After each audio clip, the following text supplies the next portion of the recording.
우리 특성 곡은 단순한 곡일 것 같은데 화음으로 하니까 뭔가 깊이가 있고, 그죠?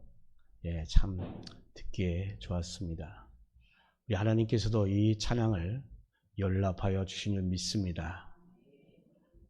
자, 오늘 말씀은 누가복음 14장 25절로 35절 말씀으로 우리는 예수님의 제자입니다 라는 제목으로 말씀의 은혜를 받기를 원합니다.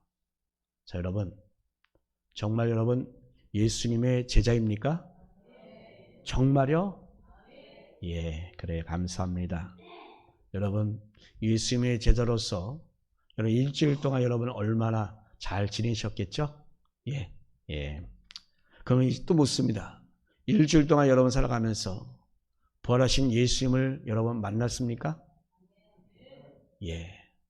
혹시 못 만났다면 만나신 분들은 오늘 이 시간 예배드린 가운데 부활의 그 능력이 여러분 가운데 임하기를 축복합니다.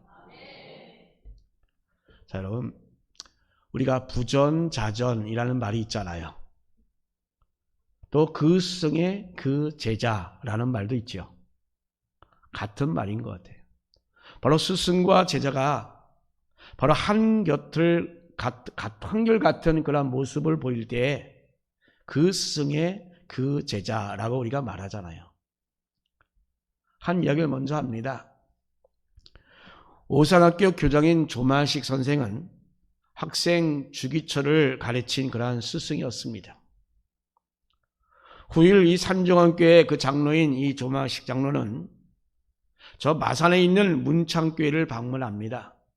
그래서 그 교회에서 담임하고 있던 주기철 목사님을 산정현 교회 목사로 청빙하기 위해서입니다. 그래서 이 주기철 목사님을 만나게 된 이 조만식 장로는 그분 앞에 무릎을 팍 꿇고서 정중하게 청빙 요청을 합니다. 제자였던 이 주기철 목사는 몸둘 바를 몰라서 아니 장로님 편히 앉으세요 라고 이렇게 말할 정도입니다.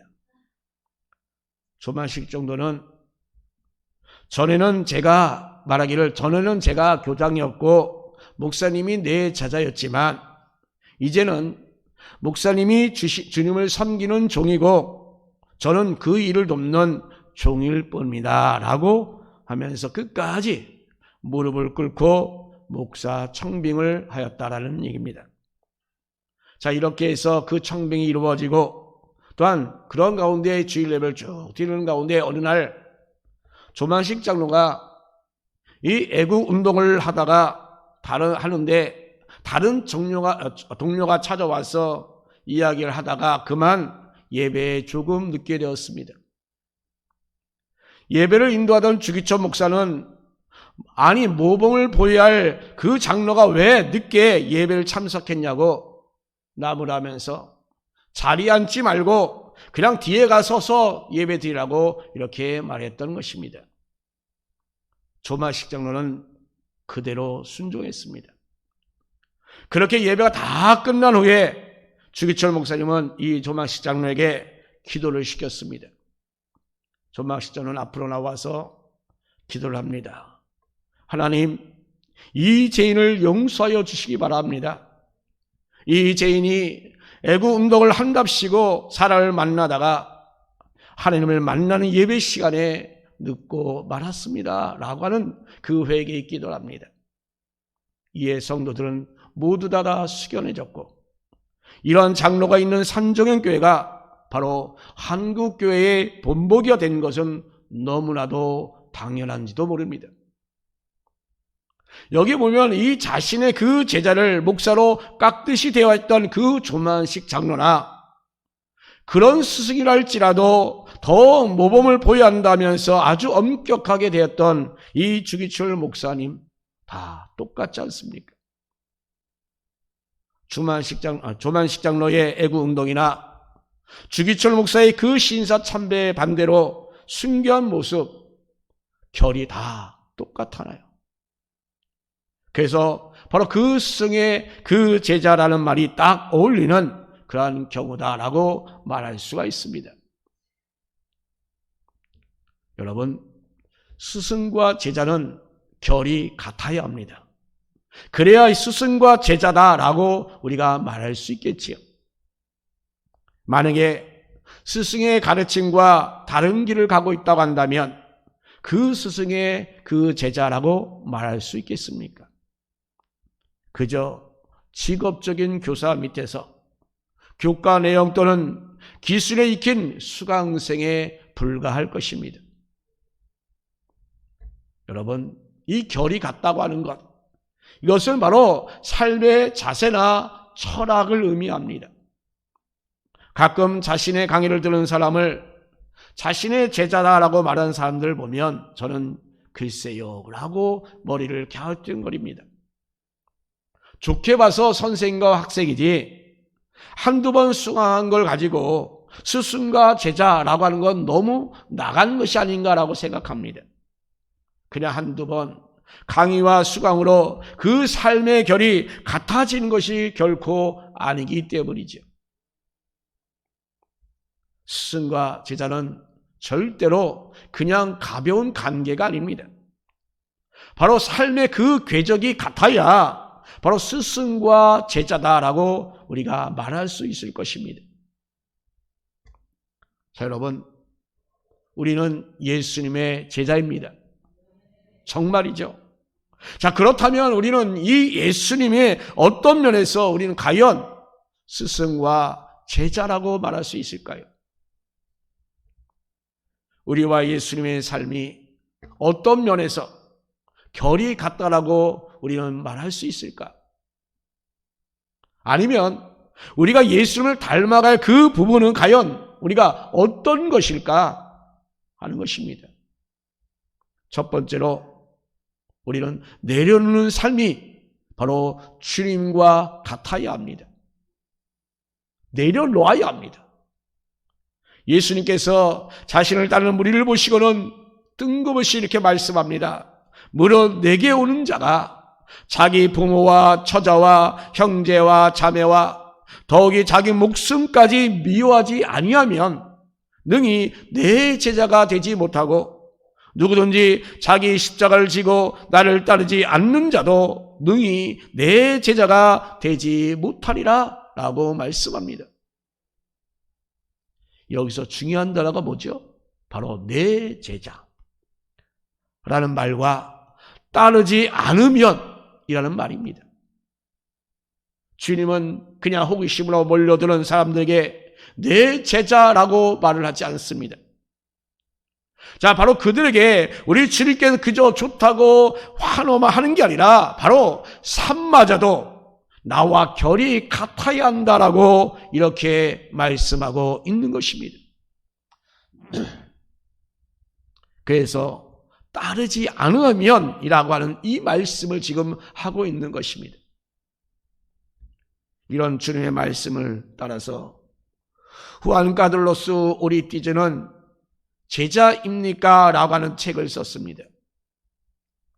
주된 내용은 교인은 많은데 제자가 없다라고 하는 내용입니다. 교인이 되어야 되는 것이 아니라 바로 제자가 되어야 한다라고 하는 것입니다. 자, 우리 교회 성도들도 정말 우리는 교인이 아니라 우리가 지금 고백한 것처럼 끊임없이 계속하여 제자가 되기를 간절히 소망합니다. 저는 오늘 우리에게 자신에게 던져봐야 될 그 질문을 바로 저는 이거다라고 생각합니다. 자, 우리는 그저 그냥 교회에 다니고 있는 교회 멤버인가?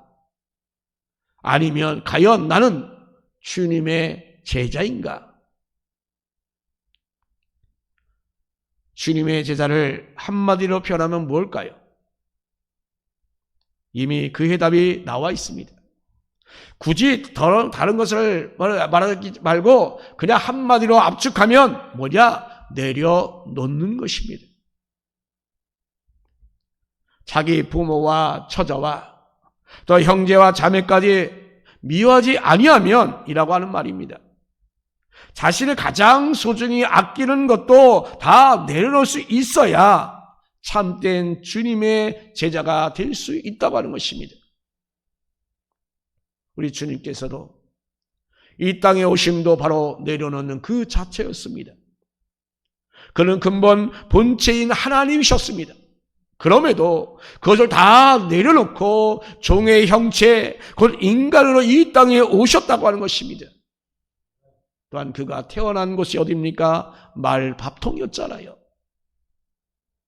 여러분, 여기 다 자녀를 가진 분이잖아요. 아닌 분도 있네. 예. 여러분, 자녀를 낳아서 감쌀 만약에 그 포대기가 없어서 그냥 허름한 천, 그냥 그런 것을 감싼다고 한번 생각해 보세요. 악에게 제대로 대접하지 못했다고 얼마나 미안한 마음이 들까요? 요새 유아용품 봐요. 엄청나게 비싸잖아요. 그죠? 그래도 어쩔 수 없이, 그래도 가장 더 비싼 거, 좋은 거 사려고 그 엄마들이 그렇게 하잖아요. 예수님이 지금 이 말밥통에 태어나셨다는 그 모습이 바로 우리 부모들의 그런 마음이에요. 여러분, 완전히 내려놓는 것이 돼야 돼요. 주님께서 지신 그 십자가 역시 마찬가지예요. 십자가는 죄인들을 사용하는 그러한 형틀입니다. 죄 없는 우리 예수님께서 그 형틀에 달리신다고 하는 것, 그것은 뭐로 자신의 모든 것을 다 내려놓는 바로 그 자체인 것입니다. 여러분, 우리가 그런 주님의 제자라고 한다면 겨티 같은 그 삶의 자세, 곧 내려놓을 줄 아는 그 삶의 자세를 우리가 가져야 합니다. 여러분, 그런데 우리가 정말 그렇게 하고 있습니까? 이 말씀을 이해하기 쉽도록 한 이하를 말씀드리겠습니다. 오늘 말씀의 28절, 32절 말씀 보게 되면, 자, 예수님께서 내 제자가 되라라고 말씀하시면서 그 중간에 어떤 내용이 나옵니까? 망대를 구축하는 자와 또한 전쟁을 앞둔 임금의 그 이하를 삽입하여 말씀하고 있습니다. 두 이야기의 핵심은 뭡니까? 자, 한마디로 말하면 계산을 잘 해보라라고 하는 것입니다. 즉 말하자면 이 망대를 구축할 때에 그 비용이 얼마나 들지 아주 철저하게 계산하지 않고 덤비다가 보면 그저 기초만 쌓고는 그냥 공사를 멈추게 되어서 오히려 비웃음만 사게 된다라고 하는 것입니다. 여러분, 우리 주위에 가다 보면 건축하다 중단된 건물들이 종종 보이잖아요. 자금에 대한 나름대로 그 계산을 아주 신중하지 못했고 그냥 섣불리 대들었다가 부도가 난 그 건물들, 여러분 정말 흉물처럼 돼가고 있는 그런 모습, 그 건물, 그런 시멘트를 보면서 사람들은 참 혀를 쫙쫙 짜잖아요. 정확하게 생각하지 않냐고, 계산도 하지 않냐고 그냥 막무가내 시작했다가 그런다 하면서 하는 그 망한 건물들. 또한 여러분, 전쟁을 앞둔 임금이 자신이 가진 그 군사력으로 쳐들어오는 그 적을 막을 수 있을지 정확하게 헤아려 보아야 한다라고 하는 것입니다. 만약에 우리가 막아내지 못한다면 전쟁이 일어나기 전에 사신을 보내서 화치를 정해야 한다는 것이지. 그게 바로 백성의 안전을 지키는 것이니까요. 바로 그것을 제대로 헤아릴 수가 있어야 한다는 것입니다. 자, 그런데 예수님께서 왜 하필이면 이 두 비유를 모든 것을 다 내려놓아야 제자가 된다는 그 말씀에 왜 끼워 넣었을까 하는 것입니다. 왜 끼워 넣었을까요? 맥락이 맞는 것 같지 않거든요. 그죠? 그런데 여러분, 이 모든 걸 다 내려놓아야 제자라고 말씀하시면서 지금 이 중간에 끼워놓은 내용이 뭐냐? 계산을 잘 해야 한다는, 정말 어울리지 않는 그 이야기를 지금 삽입해 놓았던 것입니다. 자, 예수님께서 이 비유를 말씀하신 이유는 뭐냐? 너무나도 뻔한 거 아니냐라는 것입니다. 당연히 망대 공사를 하려면 그 공사비용을 잘 계산해보고 시작해야 되지 않겠냐는 것입니다. 당연히 전쟁에 앞서서 이길 수 있을지 없을지 잘 가늠해 보아야 된다라는 것입니다. 이건 너무나도 당연한 일이 아니냐라고 지금 이렇게 말하고 있는 것이에요. 그와 마찬가지로 바로 당신의 제자가 된다는 것은 바로 당신과 같이 내려놓는 그 삶을 사는 게 너무나도 당연하다라고 하는 것입니다, 여러분. 주님의 제자가 된다는 것, 주님을 따르면서 주님과 같이 살아가는 것이기 때문에 우리에 있는 그 욕심과 그 욕망을 당연히 내려놓을 줄 알아야 한다는 것입니다, 여러분. 그런데 이게 너무 뻔하다는 것입니다. 당연하다는 것입니다. 이 당연한 것을 그런데 외면하면 주님을 따르는 제자가 될 수가 없다라고 하는 것입니다. 그래서 이 안 맞는 것 같은 이 두 개의 이야기를 그래서 삽입한 것입니다. 정말 너무나도 당연하고 너무나 뻔한 그 모습을 지금 받아들이고 있느냐는 것입니다. 지금 주님을 따르는 것, 바로 주님처럼 바로 우리가 내려놓는 삶을 살고 있느냐는 것입니다. 그래야 주님의 제자다라고 말할 수가 있습니다. 자, 두 번째로 가족이라도 내려놓아야 한다는 것입니다. 자, 그러면 여러분 어디까지 내려놓아야 할까요? 먼저 생각할 것은 말씀 그대로입니다. 무릇 내게 오는 자는 자기 부모와 처자와 형제와 자매까지 미워해야 한다라고 했습니다. 자, 물론 이것을 가족을 그냥 적대하거나 버리라고 하는 말씀이 절대로 아닙니다. 가족의 희생을 말씀하시는 것도 역시 아닌 것입니다. 가족을 제대로 돌보지 않으면서 그냥 교회만 열심히 일하는 사람도 있다고 하는데 그 가족을 희생하면서 교회를 하는 것 결코 하나님께서 기뻐하지 않습니다. 가족 사랑은 심지어 우리 십계명에 분명히 들어있잖아요. 하나님의 명령이에요. 성경은 바로 이렇게 가족을 위하여 희생해야 된다는 것을 가르치고 있습니다. 그런데 지금 뭐라고 말합니까? 가족까지도 내려놓아야 한다고 하는 말입니다. 예수님의 제자로서의 삶을 사는데 만약에 가족이 방해가 된다면 사랑하는 가족이라도 내려놓아야 한다는 것입니다. 저는 이것 때문에 한때 저희 누님하고 등이 졌었어요.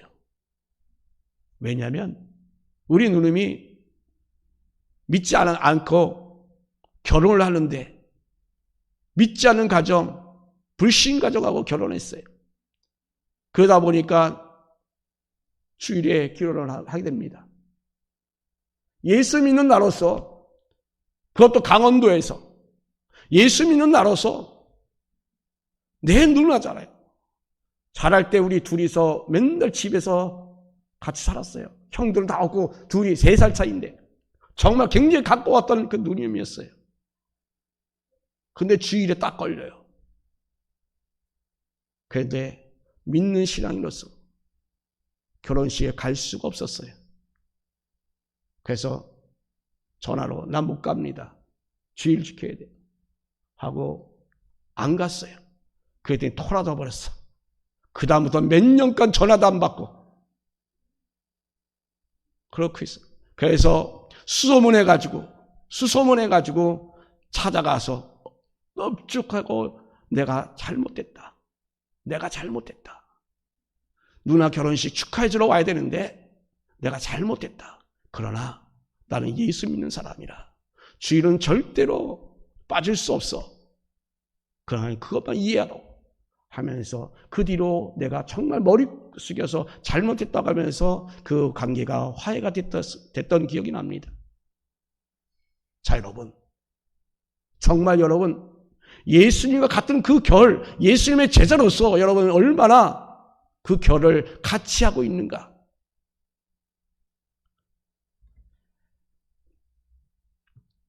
오늘 이 말씀에도 보면 하루는 예수의 어머니와 동생들이 찾아왔어요. 그들은 예수님께서 귀신 들린 이상한 일을 벌이고 있다는 그 소문을 듣고는 걱정되어 찾아왔어요. 그때 주님이 말합니다. 누가 내 어머니며 내 동생들이냐? 나의 어머니와 나의 동생들을 보라. 누구든지 하늘에 계신 내 아버지 뜻대로 하는 자가 내 형제여 자매여 어머니라 라고 이렇게 가족을 내려놓는 그 모습을 친히 우리 예수님이 보이셨습니다.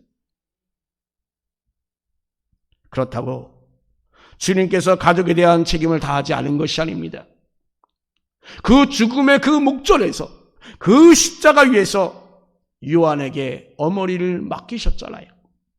그리고 어머니와 동생들은 변화되어서 초대교회의 중요한 그런 인물이 되었어요. 하나님의 뜻에 맞지 않을 때 여러분, 예수님께서는 가족까지도 내려놓으셨습니다. 근데 우리는 주님의 제자라고 우리가 말을 했지만 과연 얼마나 내려놓았습니까? 가족의 방해를 넘어서지 못하는 경우가 혹시나 있지 않았습니까? 가족을 위한다는 명분으로 진리로 나가지는 못하지 않았습니까? 가족이 예수님을 따르는 일에 만약에 방해가 된다고 한다면 여러분 그 가족끼리 내려놓는 것이 오히려 그 가족을 구원하는 길인 것입니다. 자, 여러분 가족들은 여러분이 다 예수 믿는 거 알아요. 그죠? 여러분 가족이 예수 믿는 거 모르는 사람 있어요? 여러분 친척 가운데 모르는 사람 있어요? 만약에 모른다면 여러분 잘못이에요. 그러나 여러분 내가 알기에는 다 알고 있다고 생각합니다. 그런데 여러분 예수 믿는 것, 주일 지키는 것이 바로 이 가족과 집안 행사 때문에 주일을 어기게 된다면 지금 당장 친척과 가족들은 왔어, 잘했어, 고마워, 감사해 라고 말할 수 있지만 그의 심중에는 그래, 네가 예수 믿느냐? 네가 정말 예수님 제자냐? 라고 분명히 그런 마음을 갖는단 말입니다. 그러면 그 영혼은 주님께로 인도할 수가 없어요. 여러분, 내려놓는 그 삶이 여러분 가운데 있어야 합니다. 망대를 쌓는 이가 계산을 해보고 시작했던 것처럼 그 당연한 것입니다. 우리 인간의 그 정에 이끌려 가족 간의 그런 끈끈함에 이끌려 그 당연한 것을 제대로 하지 못하고 함께 그 망하는 길을 우리가 과연 선택해야 되겠습니까, 여러분? 예수님의 제자는 더 중요한 일을 위하여 내려놓는 그 삶을 여러분 살아야 될 것입니다. 그것이 설사 가족일지라도 우리는 다 내려놓을 수 있는 그 믿음의 제자가 되기를 간절히 바랍니다. 그래야 자신도 살고 가족도 삽니다, 여러분. 사는 것은 나중 일이고 주님을 따르는 자라면 여러분 가족까지 내려놓을 수 있는 그 믿음이 여러분 가운데 나타나야 합니다. 세 번째로 여러분, 자기 소유라도 내려놓아야 합니다. 예수님께 또 이렇게 말씀합니다. 너희 중에 누구든지 자기의 모든 소유를 버리지 아니하면 능히 내 제자가 되지 못하리라. 자신이 가진 소유, 그 물질도 내려놓아야 합니다. 예수님을 따르는 일에 있어서 그 물질에 방해가 된다면 내려놓아야 합니다. 예수님을 따라가는 데 있어서 내 직장이 방해가 된다면 여러분 내려놓아야 합니다. 목사님 오늘 알고나 지내 얘기해요? 그럼 나는 뭐 먹고 살아요? 내 빚은 산더미 같이 있는데 그럼 나는 어떻게 하란 말이에요? 여러분, 예수님을 따르는데 내려놓으면 우리 하나님이 책임져 주십니다. 저는 여태까지 얼마 살지 못했지만 수많은 우여곡절이 엄청나게 많이 있었습니다. 때로는 돈이 없어서, 빚을 많이 져서, 또 일이 망가져서, IMF 터져서 고통당하고 어려울 때가 한두 번이 아니었습니다. 또 몸이 아파서 정말로 어쩔 수 없을 그때도 있었습니다. 그럼에도 예수님을 따르겠다고 하는 그 마음이 한결까지 가지고 있었더니 평상시 다른 사람보다도 훨씬 소득이 많아서 많은 일이 되었고, 또한 그 아프던 그 몸까지도 말끔히 완전히 치유되는 놀라운 은혜를 받았습니다. 제가 산 증인이에요. 언젠가 간증의 시간이 있으면, 우리가 돌아가며 간증하게 되면, 여러분, 제가 그 간증하는 거 며칠 밤을 새워서 얘기해도 모자랄 정도입니다. 제가 체험한 바로 확신 있게 얘기합니다. 여러분, 내려놓으십시오. 주님을 따르기 위해서 내려놓는다면 여러분, 우리 하나님께서는 반드시 여러분을 책임져 주심을 여러분 체험하시기를 바랍니다. 여러분 가진 것 내려놓으세요. 내가 무엇을 하여야 영생을 얻을 수 있느냐고 질문했던 그 젊은 관원, 여러분 그가 어디서 넘어졌나요? 살인하지 말라, 간음하지 말라, 도둑질하지 말라라는 이런 모든 계명을 들을 때에 이 청년은 정말 자신감이 넘쳤습니다. 그런 거라면 제가 어려서부터 이미 철저하게 잘 지켰습니다. 자, 그렇다면 내가 믿는 거 있는 것 다 팔아서 가난한 자에게 나누어주고 나를 따르라라고 하는 그 말씀에 그건 어땠습니까? 호기롭게 주님 앞에 나섰던 그 청년은 큰 부자였기 때문에 그걸 다 팔고 주님을 따르는 그 말에 심히 근심하여 걱정하여 떠나갔다라고 했습니다. 왜? 물질에 대한 그 욕심이 바로 이렇게 강한 것입니다. 오늘 본문과는 상관없지만 여러분, 가족을 내려놓는 게 쉬울까요? 아니면 돈을 내려놓는 게 쉬울까요? 네? 여러분은 모두 다 착해서 아마도 돈보다는 가족을 내려놓는 게 더 힘들다고 아마 말할 겁니다. 그죠? 그러나 오늘 매스컴을 한번 보세요. 형제의 돈을 빼앗으려고 정말 상상도 못할 일을 나타난 그 사건의 그 보도가 끊이지 않고 있잖아요. 그걸 보면 이 돈에 대한 그 생각이 그리 정말 간단하지 않은 것 같습니다. 가족보다 물질을 더 중요하게 여기는 사람들이 얼마나 많은지 몰라요. 어쨌든 간에 자, 우리 예수님께서는 그 어려운 물질도 포기해야 된다라고 말씀하고 있는 것입니다. 바로 이미 예수님께서 그런 모습을 보이셨잖아요. 예수님 당시도 모든 걸 다 가지신 그 주권자이심에도 불구하고 여러분, 예수님은 이 땅에 어떤 삶을 사셨습니까? 여우도 글이 있고 공중의 새도 집이 있지만 자신은 머리 둘 것이 없다라고 그렇게 토로하고 있잖아요. 얼마나 피곤하고 또 머리에 둘 것이 없으면 그 풍랑 있는 그 배에서 그냥 잠에 빠져들었을까요? 배꼽을 메고 그냥 그 풍랑 있는 그 배에서 왜 어떻게 걸어 떨어졌을까요?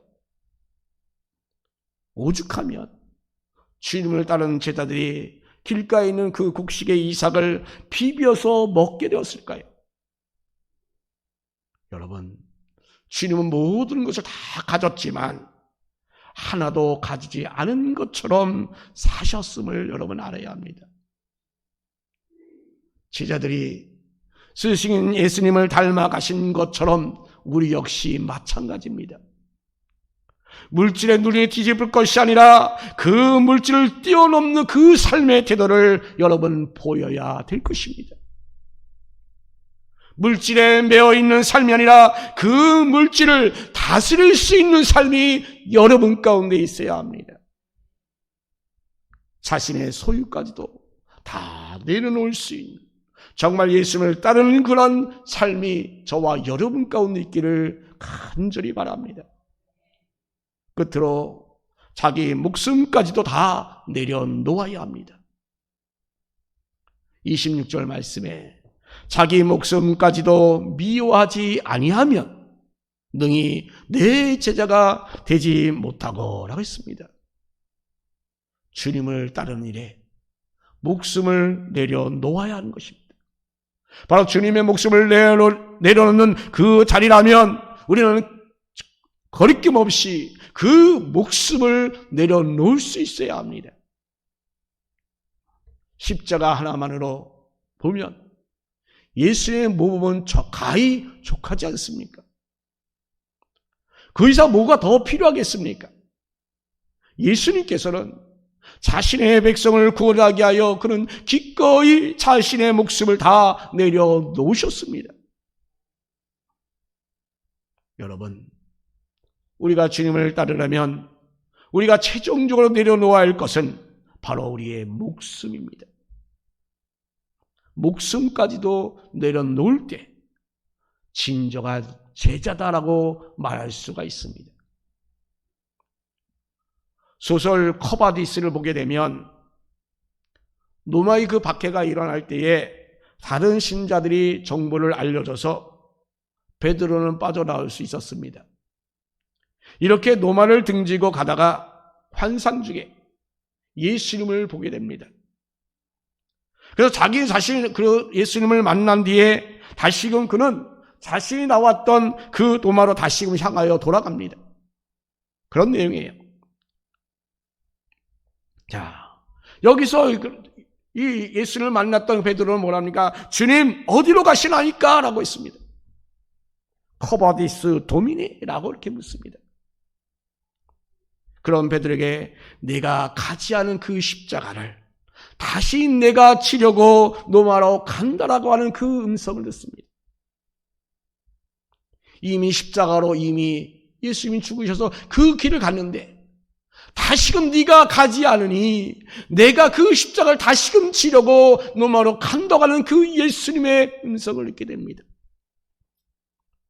그래서 그 환상을 통해서 깨달은 이 베드로는 자기 목숨도 내려놓기 하여 다시금 노마로 향하였다라는 내용입니다.